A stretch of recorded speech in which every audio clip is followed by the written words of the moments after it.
Guy Ryder, estamos novamente face a uma das crises, uma crise imprevista que não estávamos à espera. Pensávamos que nós, neste momento, estávamos num crescimento e que não era possível passar novamente por esta fase. A pergunta é, e agora? Qual é o remédio? Se eu tive um remédio para a moeda única, qual é agora o remédio? Thank you. Thank you. Good afternoon to my old friends, to my new friends, to ladies and gentlemen. Let me just comment on what's just been said and what was said in the other room. Let me start from the beginning. The European Union has long prided itself for its social model. A model where we were to make sure that no one would be left behind. But even before the pandemic, our societies and labour markets were broken across multiple lines. Generational inequalities, gender inequalities, and regional inequalities. Just to remind ourselves that in the European Union, 1 in 7 young people are not in education, employment, or training. In Italy, we are close to 1 in 4. The gap in the employment rate between men and women in the EU stands at 11.3 percentage points. In Italy, it's nearly twice as high. A third of the Italian population lives in the south, but its share of total employment is merely a fourth. This is not Italy as it should be, nor is Europe as it should be. And as it was said just before, the COVID-19 has deepened these divides. And who paid for this were mostly women and youth. Of course, this has historical and cultural roots, and the COVID only exposed institutional and legal flaws which pre-existed. But if there is one thing that many countries share in this respect, is to have a dual labour market. And that's something we have to overcome, because it's a source of profound inequity.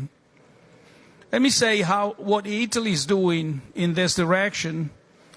Through the Recovery and Resilience Plan, we are trying to change this condition. We'll invest 6 billion to reform active labour market policies.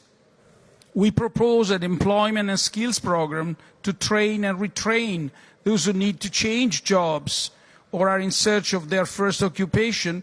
In this sense, we base our action on the European Youth Guarantee Programme.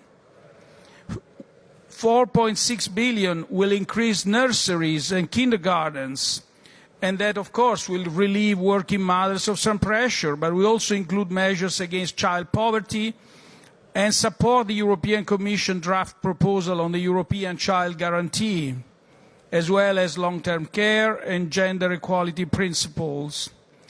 We are going to invest more than 14 billion in transport infrastructure in the south.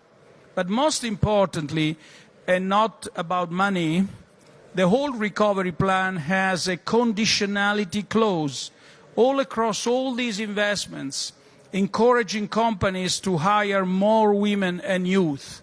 And it's going to be taken seriously. That's why it's called conditionality clause. We've got to be more inclusive because, as President Costa said before, inclusive societies are resilient. Not inclusive societies are fragile. But we also know that national policies are not enough. We welcome the Commission Action Plan on the European Pillar and Social Rights, and they combine the single market with a more sustainable and equitable growth strategy. Let me be specific on this. All this is very good. I think we all share that, but we have to make one step further. We have to enshrine the pillars, targets and milestones in the European semester. So there is going to be monitoring, continuous monitoring on this. Am I running through time? Let me only make one more point. The macroeconomic... Muito rápido. Muito rapidamente, very, very quickly. I'm going very quick, yes, very quick. I haven't touched on macroeconomic policies. 2 points here. Let's make sure we don't withdraw fiscal support too early, and let's make sure that the SURE program of the European Commission stays in place. Thank you. Thank you very much.